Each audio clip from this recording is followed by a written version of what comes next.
में खुदा बख्श का एक छोटा सा प्यारा सा घर था और वो एक किसान था। उसका एक बाग भी था। बाग के आखिरी कोने में एक बहुत गहरा कुआं था। बेचारा किसान पानी ऊपर खींचता और पौधों को लगाता। एक साल बारिश बिल्कुल ना हुई। किसान ने अपने बाग की जानिब देखा और कहा, अगर इन्हें पानी ना मिला तो मेरे पौधे मुरझा जाएंगे। मुझे इनको पानी ज़रूर देना चाहिए, लेकिन पानी तो अब बहुत गहरा हो चुका है और मैं तो बूढ़ा हो चुका हूँ। ये बहुत मेहनत का काम है। अब मुझे क्या करना चाहिए?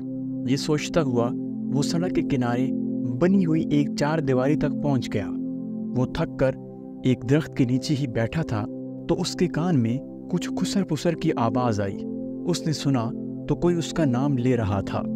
किसान के कान खड़े हो गए। वो उनकी बातें गौर से सुनने लगा।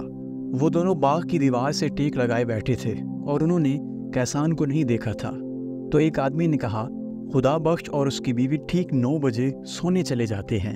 हमें कम से कम 2 घंटे इंतज़ार करना चाहिए। 11 बजे हम दीवार में एक बड़ा सुराख कर लेंगे। सुराख से गुजरकर मेरा छोटा बेटा अंदर चला जाएगा और वो दरवाज़ा खोल लेगा। तो साथी ने पूछा, खुदा बख्श के पास दौलत है? तो दूसरे साथी ने कहा, हाँ क्यों नहीं, उसके पास बहुत सोना और हीरे जवाहरात हैं जो उसने अपने घर में एक बड़े संदूक में रखे हुए हैं। वो तो बहुत अमीर है। तो बहुत अच्छी बात है, पहले ने खुश होकर कहा। खुदा बख्श घर चला गया और उसने अपनी बीवी से कहा कि हम आज रात ठीक 9 बजे खाना खाएंगे।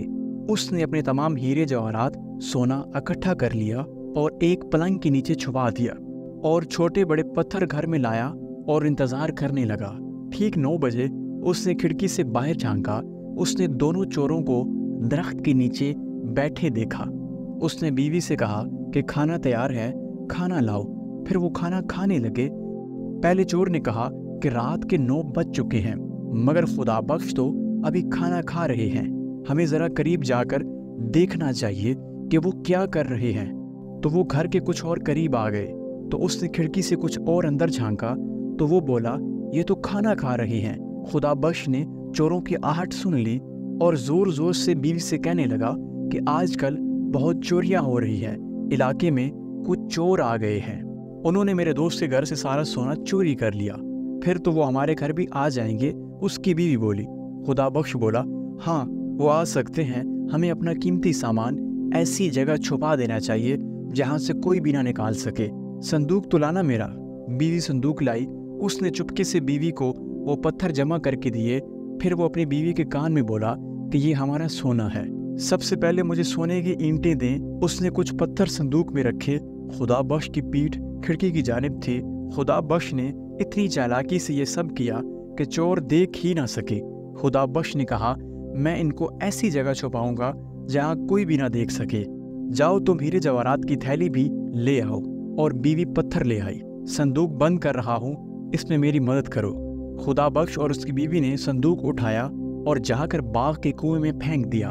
वो घर में चले गए और इंतजार करने लगे। पहला चोर बोला, उन्होंने अपना कीमती सामान कुएं में छुपा दिया है और अब वो सोने चले गए हैं। थोड़ी देर बाद खुदा बख्श ने चुपके से झांका तो चोर कुएं के पास मौजूद थे। पहला चोर बोला, हमें कुएं का पानी निकालना चाहिए।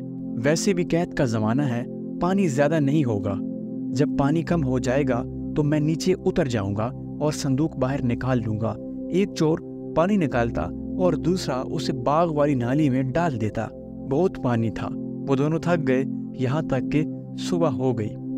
किसान ने खिड़की खोली और चिल्लाया, बहुत बहुत शुक्रिया, तुमने मेरे बाग को सैराब कर दिया। वो संदूक तो पत्थरों से भरा पड़ा है। पुलिस आने वाली है और फिर पुलिस वहां आ जाती है और पुलिस उन्हें पकड़ लेती है और खुदा बख्श दोबारा उनका शुक्रिया अदा करता है।